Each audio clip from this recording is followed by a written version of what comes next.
Hello అండి. అందరికీ నమస్తే. మీకు ఈ వీడియో నచ్చినట్లయితే లైక్ చేయండి, షేర్ చేయండి. అలాగే ఛానల్‌ని సబ్స్క్రైబ్ చేసుకోండి. ఇష్టమైన వ్యక్తితో ఇష్టం లేని వాతావరణంలో బతుకుతున్నాను అని చెప్పేసి ఇందు చెప్పగానే ఏమైందమ్మా అని చెప్పేసి ఇక శారద అయితే అడుగుతుంది. దాంతో ఇక ఇందు అయితే కట్నం ఇవ్వలేదని వాళ్ళ అత్తమామలు అన్న మాటలు, వాళ్ళు చేసే పనుల గురించి చెప్తుంది. ఇక శారద అయితే ఆ విషయం మీ అమ్మకి చెప్పి కట్నం ఇప్పించేయచ్చు కదమ్మా అని చెప్పేసి చెప్పగానే చెప్పాను. కానీ నిన్న నక్షత్ర బర్త్‌డే పార్టీలో అందులో స్వీట్స్ ఇంకా ఫ్రూట్స్ పెట్టి పంపించారు, కానీ కట్నం ఇవ్వలేదు. అందుకే వాళ్ళు అలా చేస్తున్నారు అని చెప్పేసి ఇందు బాధపడుతూ చెప్తూ ఉండడం చూసి ఇక వెంటనే గగనైతే ఈ కష్టాన్ని పట్టించుకొని ఆ ఇంటి గురించి నువ్వు ఆలోచించొద్దమ్మా. తెలుసో తెలియకో నువ్వు సరైన దారిలోనే వచ్చావు, రావాల్సిన చోటుకే చేరుకున్నావు. ఎంత ఇవ్వాలో చెప్పమ్మా, వెంటనే ఇచ్చేద్దాం అని చెప్పేసి గగన్ చెప్పగానే ఇక శారద అయితే గగన్ ఒక్క నిమిషం నువ్వు ఆగరా, మనం ఇందు జీవితం బాగుండాలి అని చెప్పి ఆ డబ్బులు ఇచ్చినా కూడా ఆ అపూర్వ ఇదంతా మీరు కావాలని చేశారు, మా నుంచి ఇందుని వేరే చేయాలని అనుకుంటున్నారా, మేము ఇవ్వలేమా, మా పరువు తీయాలని చేశారు అని చెప్పేసి మన వైపే వేలెత్తి చూపించి నిందలు వేస్తుందిరా అని చెప్పి శారద అంటుంది. ఇక వెంటనే వంశీకి ఫోన్ చేసి పెట్రోల్ తెచ్చాం సార్ అని చెప్పగానే ఇక వంశీ అయితే పెట్రోల్ వచ్చేసింది, మేము బయలుదేరదాం అని చెప్పేసి అంటూ ఉంటే ఇక శారద అయితే ఒక్క నిమిషం ఆగమ్మ అని చెప్పేసి ఇక శారద అయితే లోపలికి వెళ్ళి ఇందు కోసం పట్టు చీరని అలానే డైమండ్ నెక్లెస్ని తీసుకొస్తుంది. ఇక అది చూసి ఇందు అయితే ఇప్పుడు ఎందుకు పెద్దమ్మ ఇవన్నీ అని చెప్పేసి అంటూ ఉంటే ఆ కూతురు మొదటిసారి అల్లుడితో పాటు ఇంటికి వచ్చింది, అలా ఒట్టి చేతులతో ఎలా పంపిస్తానమ్మా, నువ్వు ఇంటి ఆడపడుచువి, అందుకే తీసుకోమ్మా అని చెప్పేసి ఇక శారద అయితే బొట్టు పెట్టి ఇందుకి ఇక ఆ పట్టు చీర అలానే ఆ డైమండ్ నెక్లెస్ రెండు కూడా ఇస్తుంది. ఇక దాంతో వంశీ ఇందు ఇద్దరు కూడా శారద దగ్గర ఆశీర్వాదం తీసుకొని ఇక ఇందు అయితే పూరి దగ్గరికి వెళ్ళి సారీ పూరి, ఆ రోజు కాలేజీలో అనవసరంగా నిన్ను అవమానించాను అని చెప్పేసి సారీ చెప్పి ఇక పూర్ణినైతే హక్ చేసుకుంటుంది. తర్వాత ఏమో ఇక గగన్ దగ్గరికి వెళ్ళి నేను ఈరోజు కోరుకున్న వాడితో సంతోషంగా ఉన్నాను అంటే దానికి కారణం నువ్వే అని చెప్పేసి ఇందు అంటూ ఉంటే చూడమ్మా ఇందు, నీకు తోడుగా ఎప్పుడు ఈ అన్నయ్య ఉన్నాడు అని మర్చిపోకు, నీకు ఏ కష్టం వచ్చినా సరే ఒక్క ఫోన్ కాల్ చేయమ్మా, నేను నీ ముందుంటా అని చెప్పేసి ఇక గగను చెప్పగానే సరే అన్నయ్య అని చెప్పేసి ఇక ఇందు వంశీ ఇద్దరు కూడా అక్కడ నుండి వచ్చేస్తారు. తర్వాత ఏమో ఇంకొక వైపు అపూర్వ ఏంటి వనభోజనాలకు లేట్ అవుతుంటే ఇంకా అందరూ రెడీ అవుతూ అలానే ఉన్నారు, పదండి పదండి అని చెప్పేసి ఇంట్లో అందరినీ హడావిడి చేసి ఇక వనభోజనాలకు తీసుకొని వస్తూ ఉంటుంది. ఇంకొక వైపు గగన్ కూడా అమ్మ ఏంటిది ఇంకా ఇలానే ఉన్నారు, వనభోజనాలకు లేట్ అవుతుంది, పదండి వెళ్దాం అని చెప్పేసి ఇక గగన్ అయితే శారద వాళ్ళని తీసుకొని కారులో వస్తూ ఉంటాడు వికారాబాద్. ఇంకొక వైపు శరత్చంద్ర వాళ్ళు వికారాబాద్ చేరుకోగానే ఇక చెర్రీ అయితే కారులో ఉన్న లగేజ్ మొత్తం ఒక్కొక్కటిగా తీసుకెళ్లి టెంట్ కింద పెడుతూ కార్తీక మాస వనభోజనాల సందడంతా ఇక్కడే కనబడుతుంది, మనకు దగ్గరలోనే ఇంకొక టెంట్ పడింది అని చెప్పేసి చెర్రీ అంటూ ఉండే అవునరా, ఇలా కొత్త వాళ్ళని పరిచయం చేసుకొని వాళ్ళతో ఆటలు ఆడుకుంటూ ఉంటే చాలా బాగుంటుంది అని చెప్పేసి ఇందు అంటుంది. ఇంట్లో వాళ్ళందరూ అలా సంతోషంగా ఉండడం చూసి ఇక శరత్చంద్ర అయితే అపూర్వ నువ్వు చాలా మంచి ఆలోచన చేసావు, ఇక్కడికి రావడం వల్ల మనసుకు ఎందుకో ప్రశాంతంగా అనిపిస్తుంది, చూడు ఇంట్లో అందరూ హ్యాపీగా ఉన్నారు, థ్యాంక్స్ అపూర్వ అని చెప్పేసి శరత్చంద్ర అంటూ ఉంటే అలా అంటారేంటి బావా, ఇంట్లో అందరినీ హ్యాపీగా ఉంచడం, వాళ్ళకి ఏ సమస్య రాకుండా చూసుకోవడం నా బాధ్యతే కదా అని చెప్పేసి ఇక అపూర్వ అయితే భూమి వైపు చూస్తూ అంటూ ఉంటుంది. ఇక అది చూసిన భూమి అయితే ఈరోజు ఎందుకు ఉదయం నుంచి అపూర్వ చాలా వింతగా ప్రవర్తిస్తుంది, తన మాటల్లో ఇండైరెక్ట్గా నన్ను ఏదో చేయబోతున్నాను అన్నట్టు అనిపిస్తుంది అని చెప్పేసి ఇక భూమి అయితే పసిగట్టేస్తుంది అపూర్వ ప్లాన్ని. ఎందుకైనా మంచిది ఈ విషయం మామయ్యకు చెప్పి కాస్త జాగ్రత్తగా ఉండాలి అని చెప్పేసి తన మనసులో అనుకుంటూ శారద ఆంటీ నేను గుడికి రాను అన్నందుకు ఎంతగా బాధపడుతున్నారో ఏంటో, కానీ ఏం చేస్తాం, అక్కడికి వెళ్తే మా అబ్బాయిని ప్రేమిస్తున్నావా అని చెప్పేసి అంటుంది. ప్రేమిస్తున్నాను అని చెప్పాను అనుకో వెంటనే పెళ్లి చేస్తాను అంటుంది.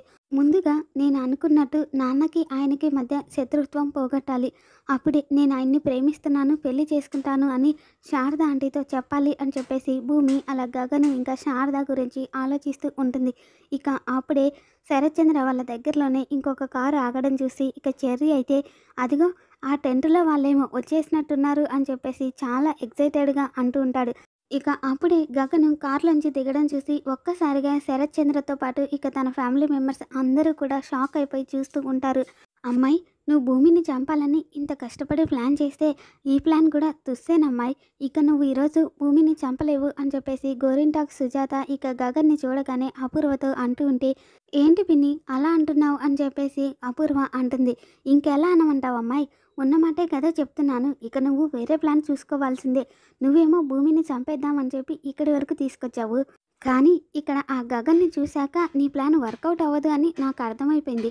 నీకు ఇంకా అర్థం కాలేదా అమ్మాయి, నువ్వు బాగా ఎక్స్పీరియన్స్ ఉన్నదానివి కదా అని చెప్పేసి గోరింటాకు సుజాత చెప్పగానే ఇక అపూర్వ అయితే, లేదు పిన్ని, ఈరోజు ఎలాగైనా సరే ఆ భూమిని నాకు అడ్డు తప్పించుకొని ఇక నుండి వెళ్తాను అని చెప్పేసి అంటూ ఉంటుంది. తర్వాత ఏమో ఇక గగను శారద వాళ్ళు ఇద్దరు కూడా శరత్చంద్ర వాళ్ళ పక్కనే ఉన్న టెంటులోకి అలా వెళ్తూ ఉంటే ఇక శరత్చంద్ర అయితే గగన్ని కోపంగా చూస్తూ ఉంటాడు. ఇక భూమి అయితే గగన్ని చూడగానే ఇక కృష్ణప్రసాద్ని పక్కకు తీసుకెళ్ళి, చూస్తారా మామయ్య, నిన్న అబ్బాయి గారిని తట్టుకోలేకపోయామంటే ఈరోజు అమ్మగారిని కూడా తీసుకొచ్చారు. ఇప్పుడు ఏం చెయ్యాలో నాకేం అర్థం కావడం లేదు మామయ్య. ఆంటీ నాకు తెలిసి ఖచ్చితంగా నాతో మాట్లాడడానికి ఇక్కడికి వచ్చినట్టున్నారు. ఇప్పుడు ఆంటీ నాతో మాట్లాడడం నాన్న చూస్తే చాలా పెద్ద గొడవ అవుతుంది మామయ్య అని చెప్పేసి ఇక భూమి అయితే కంగారు పడుతూ ఉంటే ఇక కృష్ణప్రసాద్ అయితే, ఎందుకమ్మా అంతలా కంగారు పడుతున్నావు, గగన్ ఉన్నాడు కదా, అంతా వాడు చూసుకుంటాడులే, అలాంటిదేం జరగదు అని చెప్పేసి కృష్ణప్రసాద్ అంటాడు. తర్వాత ఏమో శరత్చంద్ర ఇక వాళ్ళ టెంట్ దగ్గర చైర్ వేసుకొని కాలు మీద కాలు వేసుకొని అలా కూర్చొని చూస్తూ ఉంటాడు గగన్ని. ఇక గగన్ కూడా వాళ్ళ టెంట్ దగ్గరే చైర్ వేసుకొని కాలు మీద కాలు వేసుకొని శరత్చంద్ర వైపే చూస్తూ ఉంటాడు.